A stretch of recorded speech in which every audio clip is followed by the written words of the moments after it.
Hey everyone, I hope you're all having a nice day. Welcome to the Flatlay Fragrance channel. I'm Trish and I love all things fine and fragrant.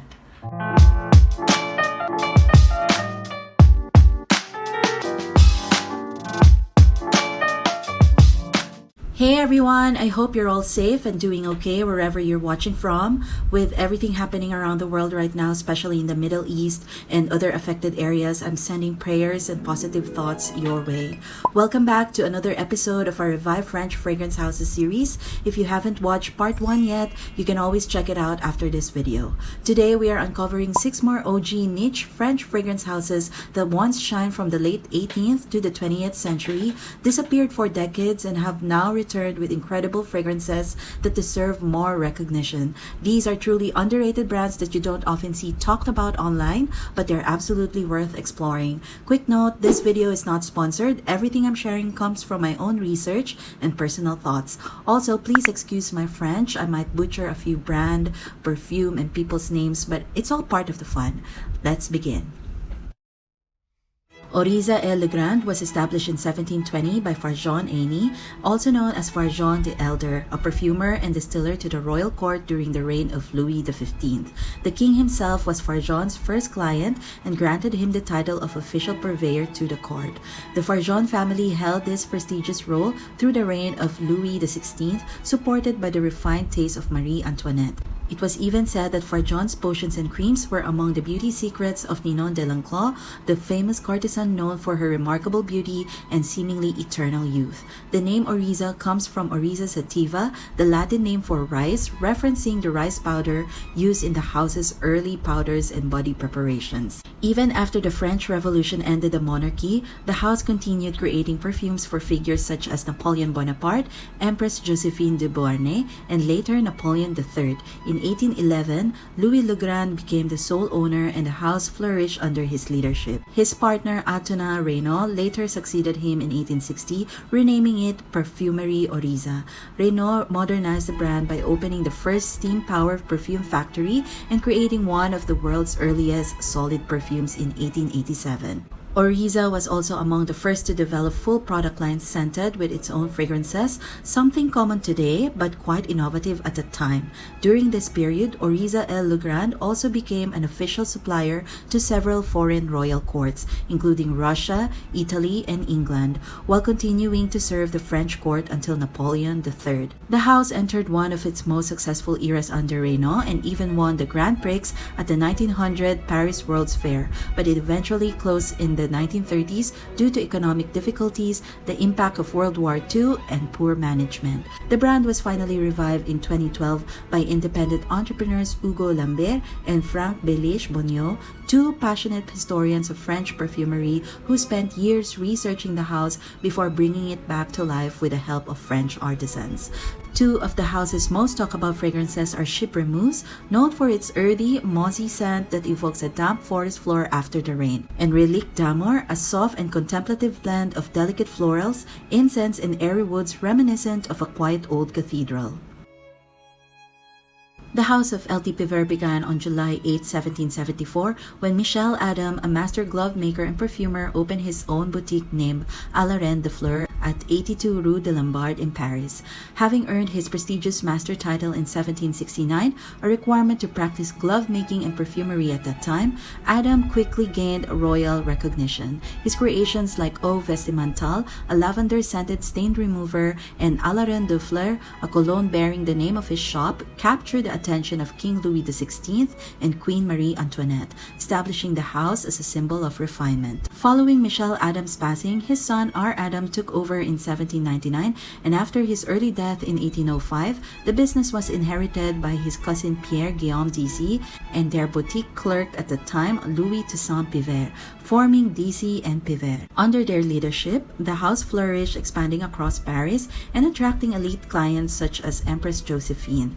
Remarkably, during 1813, while both men joined the National Guard, their wives Madame DC and Madame Piver helped manage the business, ensuring its continued success. By 1817, the house expanded internationally with boutiques in London, Brussels, and Barcelona, and later entered the American market in 1830. In 1822, Pierre-François Pascal Guerlain joined the renowned Maison LT Piver, where he honed his craft for 6 years before leaving to establish his own house named Guerlain. In 1823, after the passing of Pierre-Guillaume DC, the business evolved into a new chapter under the name LT Piver. Prestigious royal appointments soon followed: King Charles X in 1823 and Duchess of Berry in 1825, while distinguished patrons included Napoleon II, General Lafayette, and Lord Byron. In 1832, personal hardship marked a turning point for the house as Louis Toussaint Piver, with no heir and a gravely ill wife, made the difficult decision to sell the company to his close friends Messier and Amavet. The house was revived in 1837 by his nephews Alphonse Dissay and Alphonse Piver, ushering in a golden era. After 1842, Alphonse Piver took full leadership, modernizing production, expanding internationally, and acquiring a factory in Grasse in 1859. Under his direction, LT Piver rose to become one of the largest perfumery houses in the world by the late 19th century. Leadership then passed to his son Lucien Toussaint Piver, followed by his son-in-law Jacques Rouchet, who guided the house into modern perfumery alongside chemist Georges Darzan, introducing innovative synthetic compositions such as Heliotrope Blanc and La Truffle Incarnat. This success was interrupted by World War II in 1939, when operations were forced to close, leading to a gradual decline. Although the house adapted in the post-war years, expanding into new product lines and receiving honors such as Croix de la Légion d'honneur, it never really regained its former scale and was eventually sold. In the late 20th century, Thierry Godillot, a descendant of the Piver family, helped revive its creative spirit, followed by ownership under Ron Poulenc in 1972 and leadership by Prosper Amoyal in 1979. In 2021, a new chapter began under Madame Nelly Chenla, who now leads the house with a vision to preserve its heritage while restoring its place as a timeless symbol of French perfumery. Among the brand's bestsellers are Cuir d'Orsay, a refined leather composition enriched with amber and woody depth, and Rêve d'Or, an elegant enveloping bouquet of florals and balsams with a captivating aura. The story of the House of Houbigant begins in Paris in 1775 when the 23-year-old Jean-François Houbigant opened a small boutique on Rue de Faubourg Saint-Honoré, Paris, and was named à la Corbeille des Fleurs. His first products were toilet waters, scented gloves, and powders. His creations quickly captivated the French aristocracy, and at the court of Versailles, he even taught the titled women how to perfume their fans so that just as a fragrant flutter would send out a romantic message. Among his early admirers was Josephine, later Empress of France, while Napoleon Bonaparte remained a loyal client, visiting the boutique during the historic 100 Days in 1815. After Jean-François' passing in 1807, his son Armand Gustave Houbigant carried the legacy forward, balancing his role as perfumer with public service as mayor of Nogent-sur-Loire and earning the Legion of Honor. By the early 19th century, Houbigant had firmly established itself among Europe's elite, receiving royal appointments from Princess Adelaide d'Orléans in 1829 and Queen Victoria of England in 1838. A transformative chapter began in 1880 under perfumer Paul Parquet, who became joint owner and moved operations to Neuilly-sur-Seine. There, he modernized production and in 1882 created Fougère Royale, a groundbreaking fragrance that introduced the fougère or fern-like family and revolutionized perfumery through the use of coumarin. The house continued to flourish internationally, serving distinguished clients such as Tsar Alexander III, Queen Alexandra, and numerous royal courts across Europe. In 1912, perfumer Robert Bien-Aimé further enriched the house's legacy with Quelques Fleurs, the first true multifloral bouquet, followed by another enduring creation, Mon Boudoir. Bien-Aimé left Houbigant in 1935 to found his own house, but Houbigant had the services of perfumers Paul Schweng and Marcel Biot during the post-Parquet pre-1950s period. It was Marcel Biot who was responsible for another great Houbigant fragrance, Chantilly, launched in 1941. Houbigant's global presence expanded across Europe, the Americas, and Asia, reinforcing its status as a world-renowned perfume house. In the late 20th century, the house entered a period of transition following financial restructuring in 1993. Houbigant partnered with Renaissance Cosmetics in 1994 to expand its presence in the market. While this move brought new opportunities, it also came with challenges in maintaining its heritage. By 1999, after the partner company closed down, the brand was left at a crossroads. After years of effort, the story came full circle in 2005 when the Paris family successfully regained control of the Houbigant name. Since then, their mission has been to restore the house to its former prestige, honoring its rich heritage while re-establishing its place in the world of fine perfumery. Among Houbigant's current best-selling creations are the iconic Fougère Royale for Men, a masterful composition of luminous citrus, refined aromatic Mediterranean herbs, and a sensual warm base that exudes timeless sophistication, and Quelques Fleurs L'Orignal for women, an opulent and exquisitely layered multifloral bouquet celebrated for its elegance and famously cherished by Princess Diana. Born in 1774, Pierre-François Lubin began his journey in Paris, apprenticed to the legendary Jean-Louis Farjon, perfumer to Queen Marie Antoinette. At just 10 years old, Lubin was already immersed in rare essences and royal formulas, personally delivering fragrances to the Queen during the early days of the French Revolution. But as France changed, so did his path.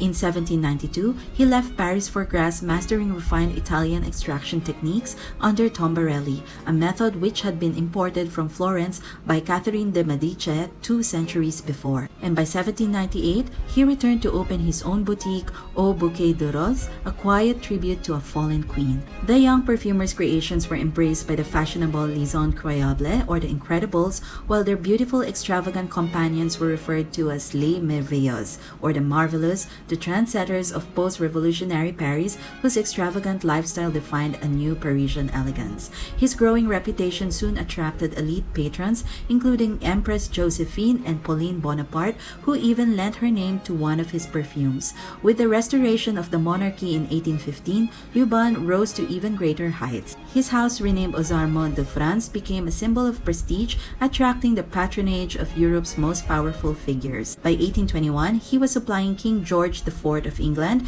and by 1823, Tsar Alexander I of Russia, ultimately earning the title of official perfumer to the French royal court. In 1844, Felix Brault ushered in a new era, transforming Lubin into an international name. He established a pioneering steam power factory in Cannes in 1873, dedicated to perfume production and essential oil extraction.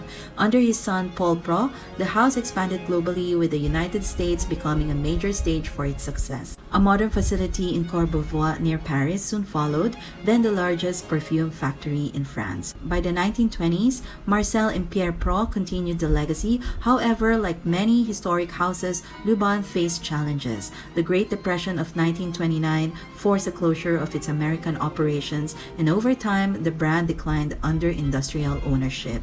Its story, however, did not end there. At the close of the 20th century, Gilles Tavenat, former creative director of Guerlain, together with the descendants of the Brault family, revived the house. Working closely with former perfumers, they restored original formulas, bringing iconic creations back to life. Today, Lubin stands not only as a perfume house, but as a living legacy where centuries of craftsmanship continue to echo through every creation. Among its current bestsellers are Gin Fizz, a sparkling citrus floral with a refined freshness, and Acad, a rich, opulent composition of resins, spices, and warm amber embodying deep and timeless sensuality. The story of Coudray begins in Paris around 1810 when a small perfume shop called Monsieur Mogenet et Coudray was established. One of its founders, Edmond Coudray, was a doctor-chemist who traveled the world collecting exotic raw materials, which he used to create luxurious perfumes and beauty products. His talent soon gained royal recognition. By 1837, the House of Coudray became an official supplier to the British court, and Edmond earned the prestigious title Perfumer to the King. He supplied eau de cologne, creams, soaps, and perfumes to European royalty, including Reine Victoria, created for Queen Victoria of England, as well as other creations like Rêve de Reine and Gant Poudré. During the Second Empire, his boutique became a popular meeting place for the imperial family and the new nobility.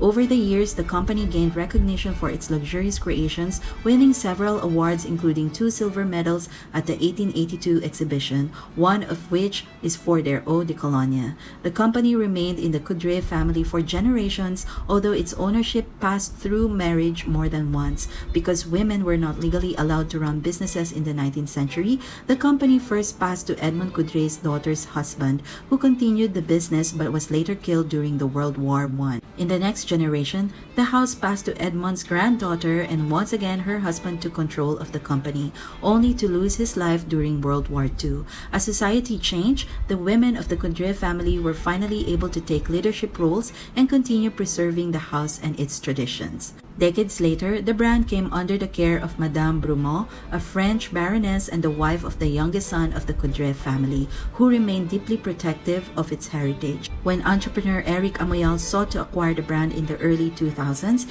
he reportedly met with her weekly for more than a year before she was convinced he would respect its legacy. Under his leadership and with the immense support from Sylvie Dumontier, who's in charge of Coudray line, Coudray entered a new chapter while preserving many of its original formulas, vintage bottles, and archival materials. Nearly 2 centuries after its founding, Coudray continues to carry Edmond Coudray's original vision, celebrating fragrance as a way to enhance and reveal the natural beauty of the wearer. Known for its feminine elegance, Coudray's bestsellers include Ambre et Vanille, a warm, powdery, and enveloping blend of amber, vanilla, orange, ilang-ilang, and heliotrope, and Givron, a sparkling, fresh floral with bergamot, watermelon, peony, and lily of the valley, light, airy, and effortlessly feminine.